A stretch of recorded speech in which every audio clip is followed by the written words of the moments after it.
Assalamualaikum warahmatullahi wabarakatuh. Halo teman-teman semuanya, selamat pagi kepada yang terhormat Ibu Hajah Qori Fidiati dan kepada teman-teman kami yang sangat kami sayangi. Perkenalkan, kami dari kelompok 6 yang beranggotakan oleh dua anggota nih teman-teman. Yang pertama ada saya, Santi Rahmawati, dan yang kedua ada Daminto. Jadi dalam kesempatan kali ini kami akan membahas mengenai dasar-dasar perilaku kelompok dan memahami tim kerja. Sebelumnya kepada teman-teman harap menyimak materinya kali ini dan semoga dapat dipahami dengan baik ya teman-teman. Apa itu kelompok? Kelompok didefinisikan sebagai dua atau lebih individu yang berinteraksi dan saling tergantung yang berkumpul bersama untuk mencapai sasaran tertentu. Kelompok dapat bersifat formal atau informal. Tahap pengembangan kelompok itu terbagi menjadi 5, yaitu pertama ada tahap pembentukan, kedua tahap pergolakan, ketiga tahap penormaan, keempat tahap pelaksanaan, dan kelima tahap pembubaran. Untuk tahap pembentukan yaitu mempunyai dua aspek. Pada aspek pertama yaitu orang bergabung ke kelompok tertentu baik karena penugasan kerja pada kasus kelompok formal atau karena sejumlah manfaat lain yang dikehendaki. Bagian kedua, tahap pembentukan dimulai tugas pendefinisian maksud, struktur, dan kepemimpinan kelompok. Tahap ini dicirikan oleh banyaknya ketidakpastian. Ketiga, yaitu tahap pergolakan atau storming.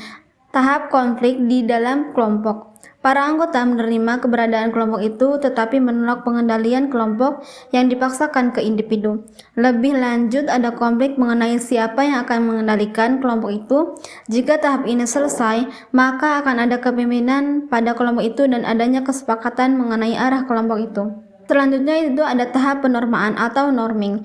Tahap ini selesai jika struktur kelompok itu mengeras dan kelompok tersebut telah menyerap serangkaian harapan bersama mengenai apa definisi perilaku anggota yang dianggap tepat. Selanjutnya itu ada tahap pelaksanaan atau performing. Pada tahap ini, struktur kelompok itu sepenuhnya berfungsi dan diterima. Tahap pelaksanaan merupakan tahap terakhir pada pengembangan kelompok kerja permanen. Tahap pembubaran. Dalam tahap ini, kelompok bersiap-siap membubarkan diri. Kinerja tugas yang tinggi levelnya tidak lagi menjadi prioritas puncak kelompok itu. Selanjutnya ada konsep-konsep dasar kelompok, yaitu ada 6. Yang pertama ada peran, kedua norma dan kesesuaian, ketiga sistem status, keempat ukuran kelompok, kelima kerekatan kelompok, dan keenam pengelolaan konflik. Untuk yang pertama, yang dimaksud dengan peran yaitu serangkaian pola perilaku yang diharapkan atas seseorang yang menduduki posisi tertentu pada unit sosial tertentu. Dalam kelompok, individu diharapkan melakukan peran tertentu karena posisi mereka dalam kelompok itu. Untuk yang kedua yaitu ada norma dan kesesuaian. Norma adalah pengharapan tertentu yang disepakati bersama oleh para anggota kelompok itu. Norma menentukan hal-hal seperti level output, tingkat ketidakhadiran, keterus-terangan, pendapat, dan jumlah waktu bergaul dan ngobrol yang diizinkan di tempat kerja. Untuk yang ketiga yaitu ada sistem status, di mana peringkat, posisi atau urutan gengsi penghormatan dalam kelompok tertentu. Sistem status merupakan faktor penting guna memahami perilaku. Yang keempat ada ukuran kelompok, di mana bukti menunjukkan bahwa kelompok kecil itu lebih cepat dalam menyelesaikan tugas daripada kelompok besar. Tetapi jika kelompok itu melakukan pemecahan masalah, kelompok besar secara konsisten mendapatkan hasil yang lebih daripada kelompok kecil. Kelima ada kerekatan kelompok. Kelompok-kelompok yang di dalamnya banyak pertikaian internal dan tidak ada kerjasama itu kurang efektif dalam menyelesaikan tugas mereka daripada kelompok-kelompok yang di dalamnya para anggota suka bersepakat, bekerja sama, dan menyukai satu sama lain. Penelitian di bidang ini telah berfokus pada kerekatan kelompok. Untuk yang keenam, ada pengelolaan kelompok. Sewaktu kelompok melaksanakan tugas yang diberikan kepadanya, mau tidak mau akan muncul pertikaian atau konflik, karena merujuk ke perbedaan mendasar yang didasarkan yang menghasilkan bentuk gangguan atau perlawanan. Ada 3 pandangan berbeda mengenai konflik. Yang pertama ada pandangan pandangan tradisional, yaitu konflik ini harus dihindari karena menunjukkan masalah dalam kelompok tersebut. Kedua, pandangan hubungan manusiawi, di mana konflik merupakan hasil alami dan tak terhindarkan dalam setiap kelompok. Ketiga, ada pandangan interaksionis, yaitu konflik itu tidak hanya dapat menjadi kekuatan positif dalam kelompok. Pandangan interaksionis ini tidak mengatakan bahwa semua kelompok baik. Ada konflik yang mendukung sasaran kelompok kerja dan memperbaiki kelompok itu, yaitu kelompok berfungsi dan konflik disfungsi. Ada 3 jenis konflik. Pertama ada konflik tugas, kedua ada konflik hubungan, dan ketiga ada konflik proses. Yang pertama ada konflik tugas itu berkaitan dengan kandungan sasaran pekerjaan. Untuk yang kedua itu ada konflik hubungan berfokus pada hubungan antar pribadi. Ketiga ada konflik proses mengacu ke cara penyesuaian kerja. Pengambilan keputusan kelompok, di mana pengambilan keputusan kelompok ini ada kelemahan dan keunggulan. Untuk yang pertama itu akan dibahas tentang keunggulan keputusan kelompok dulu, terbagi menjadi 4, yaitu ada memberikan informasi lebih lengkap, yang kedua menghasilkan lebih banyak alternatif, dan yang ketiga meningkatkan penerimaan solusi, dan yang keempat meningkatkan legitimasi.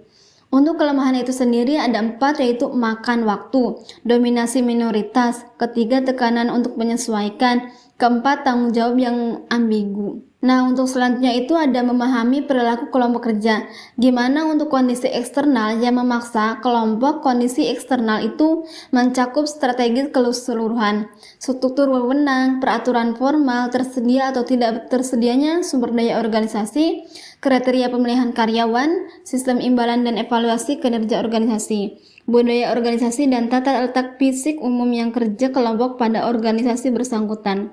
Next, ada sumber daya anggota kelompok. Potensi level kinerja kelompok banyak tergantung pada sumber daya yang dibawa oleh masing-masing anggota ke dalam kelompok itu. Sumber daya itu akan mencakup kecakapan dan diri kepribadian para anggota. Untuk selanjutnya itu ada struktur kelompok. Kelompok kerja bukan kerumunan orang yang tidak terorganisasi.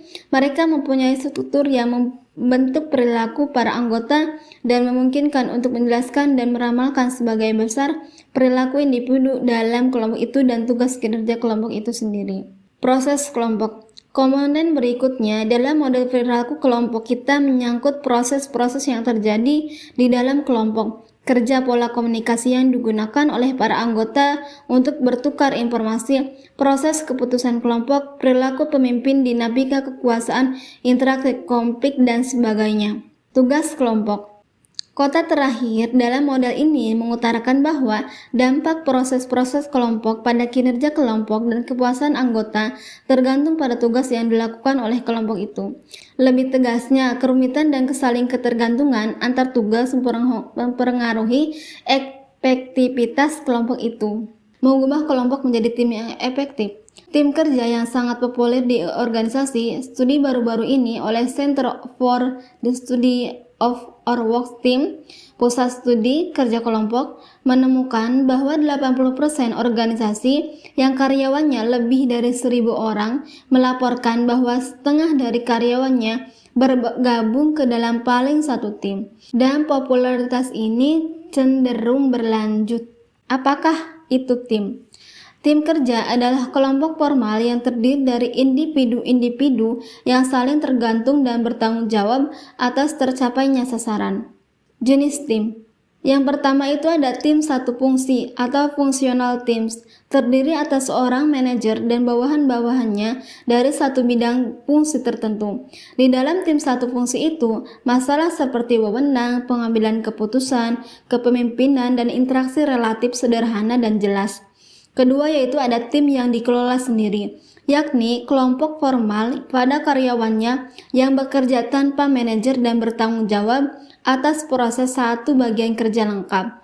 Tim kerja yang dikelola sendiri itu bertanggung jawab menyelesaikan pekerjaannya dan mengelola dirinya sendiri. Untuk jenis tim itu, yang ketiga ada tim virtual, adalah tim yang menggunakan teknologi komputer untuk menghubungkan secara fisik anggota yang tersebar untuk mencapai sasaran bersama. Yang keempat ada tim lintas fungsi, merupakan pengelompokan individu yang ahli pada berbagai bidang dan yang bekerja sama pada berbagai tugas untuk mengembangkan dan mengelola tim yang efektif. Tim itu bukanlah alat pendorong produktivitas otomatis. Tim dapat juga mengecewakan manajemen. Kita perlu melihat lebih dekat ke cara manajer mengembangkan dan mengelola tim yang efektif. Ciri-ciri tim yang efektif. Pertama yaitu sasarannya jelas, yang kedua keterampilannya relevan, dan yang ketiga saling percaya. Ciri-ciri tim yang efektif. Pertama itu sasarannya jelas. Tim yang berkinerja tinggi memahami secara jelas sasaran yang harus dicapai dan juga keyakinan bahwa sasaran itu mengandung hasil yang penting. Lebih dari itu, pentingnya sasaran itu mendorong individu-individu mengarahkan ulang perhatian pribadi ke sasaran tim itu. Selanjutnya ada keterampilan relevan. Yang efektif itu terdiri dari individu-individu yang kompeten. Mereka memiliki keterampilan teknis dan keterampilan antar pribadi yang perlu untuk mencapai sasaran yang dikehendaki, sekaligus bekerja sama secara baik dan dengan orang lain. Ketiga, saling percaya. Tim yang efektif itu bercirikan kepercayaan timbal balik yang tinggi di kalangan anggota. Artinya, anggota-anggota yakni akan integritas, watak, dan kemampuan satu sama lain. Keempat, komitmen disatukan. Para anggota sebuah tim yang efektif menampilkan dedikasi dan loyalitas yang hebat terhadap timnya. Mereka rela melakukan apa saja yang diharuskan untuk menolong dan berhasilnya tim mereka. Yang kelima, ada komunikasi yang baik.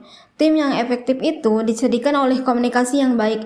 Anggota-anggota yang mampu menyampaikan pesan-pesan satu sama lain dalam suatu bentuk yang gampang dan dimengerti dengan jelas. Keterampilan negosiasi. Tim yang efektif cenderung bersifat fleksibel dan terus-menerus membuat penyesuaian. Fleksibilitas itu menuntut anggota untuk tim memiliki keterampilan negosiasi yang memadai. Ketujuh, ada kepemimpinan yang memadai. Pemimpin-pemimpin yang efektif dapat memotivasi suatu tim yang mengikuti mereka menempuh situasi-situasi yang paling sulit. 8. Dukungan internal dan eksternal. Secara internal, tim harus diberi infrastruktur yang sehat. Infrastruktur yang tepat harus menopang para anggota dan memperkuat perilaku yang menjurus pada tingkat kinerja yang tinggi. Secara eksternal, manajemen harus memberi tim itu sumber daya yang dibutuhkan untuk merampungkan tugas tersebut. Baik teman-teman, sepertinya cukup sekian yang dapat kami paparkan dalam pembahasan kali ini mengenai dasar-dasar perilaku kelompok dan memahami tim kerja. Semoga materi kali ini dapat dipahami dengan baik ya teman-teman. Untuk akhir kata, kurang lebihnya mohon maaf. Kami akhiri, wassalamualaikum warahmatullahi wabarakatuh.